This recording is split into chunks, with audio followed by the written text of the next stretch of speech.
Bom dia, boa tarde, boa noite e boa madrugada também. Nesse vídeo, explicaremos como deduzir equações de cinemática direta para robôs omnidirecionais de 3 e 4 rodas. As deduções serão feitas a partir de artigos e depois aplicaremos os modelos apresentados em uma simulação no software MATLAB. Assim, você poderá realizar as suas próprias simulações e projetos de robôs omnidirecionais. Temos como objetivo montar um programa no MATLAB que mostre a trajetória dos nossos robôs omnidirecionais. Para isso, a trajetória é dividida em trechos, e cada trecho é atribuído a uma função de movimento, sendo elas a função que calcula a reta e outra que calcula a rotação do robô. Veremos mais à frente que é possível montar diversas configurações de circuitos, quando soubermos como a cinemática desses robôs funcionam. Então, sem mais demora, vamos para o primeiro artigo sobre o robô de 3 rodas.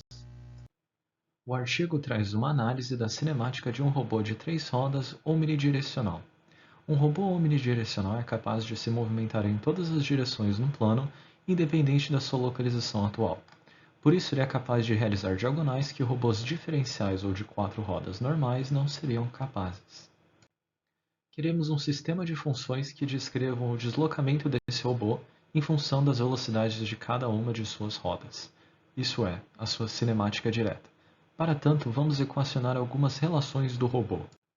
Inicialmente, vamos observar a configuração do robô.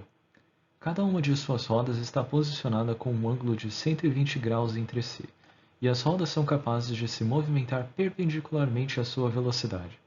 Essa habilidade das rodas de deslizar em outro sentido é crucial para sua característica omnidirecional. Ao colocarmos velocidade em apenas uma roda, podemos perceber que surgirão velocidades induzidas nas outras, e o robô irá rodar em torno de um ponto C.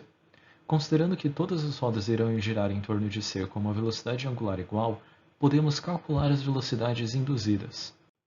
Para tanto, precisamos de uma relação entre os raios de rotação R1 e R2 das rodas. Queremos escrever R1 e R2 em função de L, o raio do robô. Podemos obter R2 com a lei dos senos. R2 está para 60 graus, com o L está para 30 graus. Então, R2 será a raiz de 3 vezes o raio L. E R1 pode ser facilmente obtido com Pitágoras. Retornando à velocidade angular, agora podemos escrever uma velocidade em função da outra. A velocidade induzida por uma roda será igual à velocidade linear da outra, dividido pela raiz de 3. Com o que temos até agora, somos capazes de calcular as velocidades induzidas de cada roda do robô. Entretanto, isso não é o bastante, porque cada velocidade está em um conjunto de coordenadas com origem na própria roda, e não no centro do robô. Portanto, precisamos rotacionar os eixos de cada roda e projetar nos eixos principais as velocidades. As velocidades do robô no eixo local serão iguais à multiplicação das velocidades nos eixos de cada roda pela sua matriz de rotação correspondente. Essas matrizes de rotação fazem a projeção dos vetores de velocidade no eixo local do robô. Cada roda possui em seus próprios eixos uma componente x de velocidades induzidas e uma componente y da sua própria velocidade. Depois, basta multiplicar as velocidades de cada roda em seu próprio eixo pela matriz R correspondente. Então teremos nas equações 20, 21 e 22 as velocidades das rodas finalmente nos eixos locais. Isso é muito útil, pois agora podemos escrever a velocidade do robô em x e y a partir das velocidades das rodas, simplesmente somando os componentes x e y separadamente de cada roda.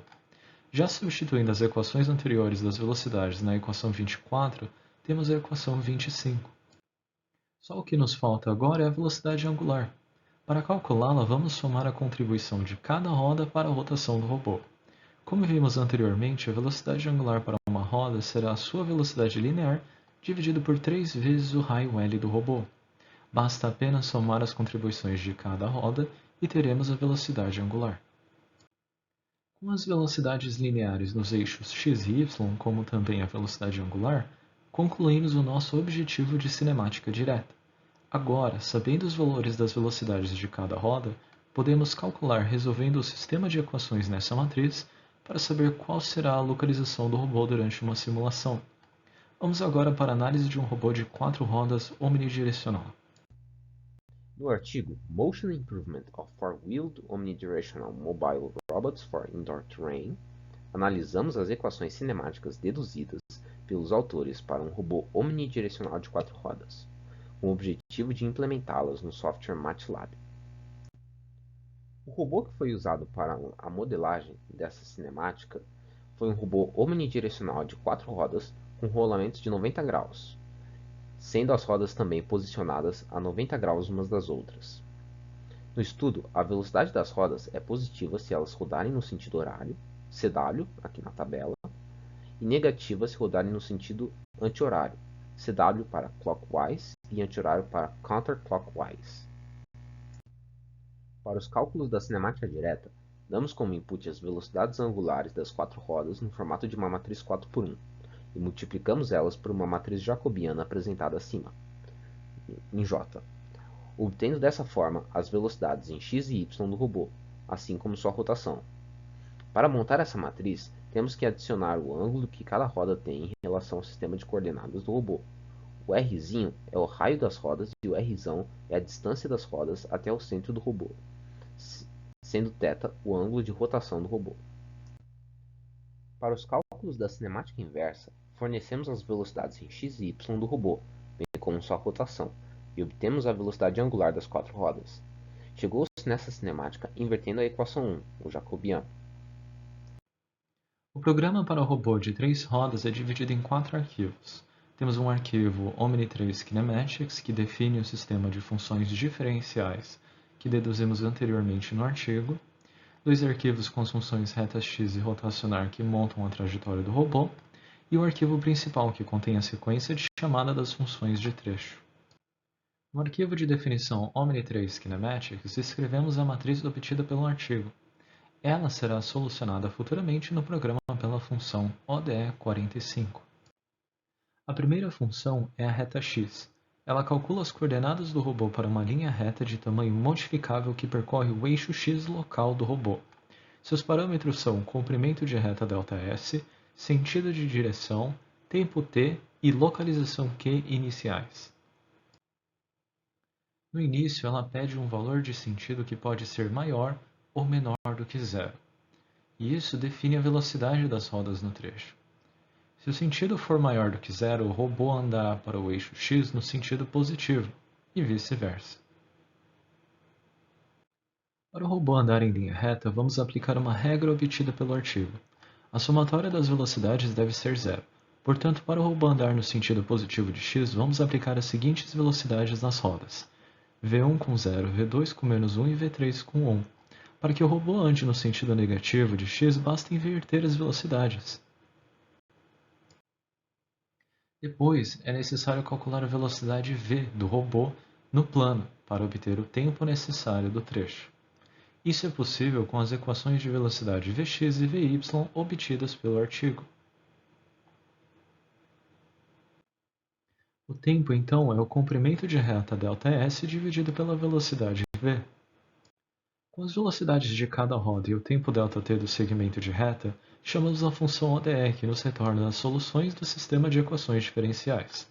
Essa solução vem no vetor q com os deslocamentos em x e y do robô, como também a sua angulação φ, e no vetor q, que armazena o tempo de cada deslocamento. Com o vetor de localização q, podemos montar um gráfico da trajetória, mostrando x e y. Ao final da função, retornamos o último valor de localização e tempo para a função principal. A segunda função, chamada rotacionar, utiliza boa parte da lógica da função reta x. Entretanto, ela não solicita um sentido e um comprimento ΔS. O que ela solicita, sim, é um ângulo. Definimos as velocidades de cada roda como iguais. Isso vem do artigo com uma regra de que com velocidades iguais haverá apenas rotação. E prosseguimos para calcular o tempo ΔT, só que dessa vez com a velocidade angular do robô. Basta dividir o comprimento de circunferência que pretendemos percorrer, que vem do ângulo solicitado, pela velocidade angular do robô. Agora que temos as velocidades das rodas do robô e o tempo de trecho, podemos começar a solução do sistema de equações diferenciais pela função ODE45. A chamada da função ODE45 ocorre da mesma forma que realizada na função reta x. Obtemos os vetores t e q de tempo e localização e montamos um gráfico com a trajetória do robô. Para essa função em particular, se torna difícil visualizar o efeito que uma rotação no próprio eixo causa em um gráfico de x e y, dado que o robô não se desloca no plano. No arquivo principal, basta fornecer um tempo e localização inicial e chamar em cascata as funções de trecho que quisermos. Podemos então montar inúmeras trajetórias para o nosso robô omnidirecional de 3 rodas. Essas são algumas outras trajetórias possíveis para o robô de 3 rodas. Com o programa, o usuário pode montar o trajeto que quiser. O programa para simular um robô de 4 rodas omnidirecionais é muito semelhante ao de 3 rodas. Temos um arquivo OmniForKinematics com a definição do sistema de equações diferenciais que obtivemos anteriormente no artigo. As funções reta e rotacionar retornam com algumas modificações, e o arquivo principal que contém a sequência de chamada dos trechos. No arquivo de definição OmniForKinematics, escrevemos a matriz de velocidades obtida pelo artigo. Ela será selecionada futuramente no programa pela função ODE45. A função reta recebe os mesmos parâmetros de entrada como para um robô de 3 rodas. Ela calcula as coordenadas do robô para uma linha reta de tamanho modificável. Seus parâmetros são comprimento de reta ΔS, sentido de direção, tempo t e localização q iniciais. No início, ela pede um valor de sentido que pode ser maior ou menor do que zero, e isso define a velocidade das rodas no trecho. Se sentido for maior do que zero, o robô andará para sentido positivo e vice-versa. Para o robô andar em linha reta, vamos aplicar uma regra obtida pelo artigo. A ordem das velocidades deve ter o sentido horário, anti-horário, anti-horário e horário. Vamos agora calcular o tempo. Primeiramente, é necessário calcular a velocidade v do robô no plano x e y. Isso é possível com as equações de velocidade Vx e Vy obtidas pelo artigo. O tempo, então, é novamente o comprimento de reta ΔS dividido pela velocidade v.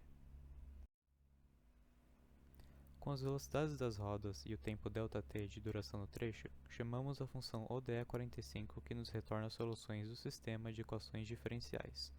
Essa solução vem no vetor q com os deslocamentos em x e y do robô, como também sua angulação φ, e no vetor t, que armazena o tempo de cada deslocamento. Com os vetores, podemos montar um gráfico da trajetória do robô colocando nos eixos x e y os valores de deslocamentos respectivos obtidos pela função ODE45. Ao final da função, retornamos os últimos valores dos vetores de tempo t e localização q para a função principal. A segunda função, que se chama rotacionar, não solicita um sentido e comprimento ΔS. O que ela solicita como parâmetro é um ângulo. Inicialmente definimos as velocidades de cada roda como iguais. Isso permite ao robô rotacionar no seu próprio eixo. No caso da reta, calculamos a velocidade linear v do robô no plano. Para uma rotação no próprio eixo, utilizaremos a velocidade angular φ do robô. O cálculo de ΔT pode ser obtido pela divisão do comprimento de circunferência que pretendemos percorrer pela velocidade angular do robô.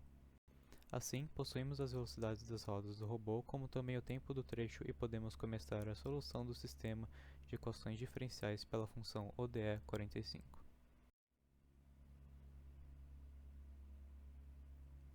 A chamada da função ODE45 ocorre da mesma forma que realizada na função de reta. Obtemos os vetores t e q de tempo e localização e montamos um gráfico com a trajetória do robô. Para essa função em particular, se torna difícil visualizar o efeito que uma rotação no próprio eixo causa em x e y, dado que o robô não se desloca no plano. No programa principal, basta fornecer um tempo e localização inicial e chamar em cascata as funções de trecho que quisermos. Podemos então montar inúmeras trajetórias para nosso robô omnidirecional de 4 rodas. Depois de todos esses cálculos, imaginamos que vocês estão prontos para montar as suas próprias simulações. Agradecemos por assistir ao nosso vídeo e lhes desejamos boas simulações.